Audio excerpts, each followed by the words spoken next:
there you go guys, we are done with our day 1. This is actually our ingress and we're done for the BFC Laboratories and Vitafix Store product. Siyempre kasama natin si Miss Christine, ang DTI Export Marketing Bureau natin. Miss Christine, explain mo naman sa atin, paano ba nabuo ni DTI itong, this is our first time no, na mag-represent ng Pilipinas here at the Cosmo Prof Asia.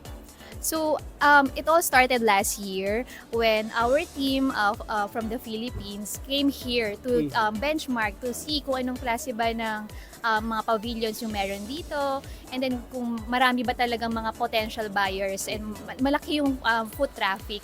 So, nung meron ng intel na malaki talaga yung possibility na makakuha tayo ng buyers dito, we submitted a project proposal, we secured funds, and then after that, we opened and called for participation from different personal care companies. So, nung meron na enough na companies participating, ayun na, we brainstormed, tapos nagkaroon tayo ng pre-departure briefing, and then now we are all here. So, setting up kung ano yung mga products na pwede nating i-show to the other countries. That's correct. Nakaka-proud lang para sa Pilipino, no?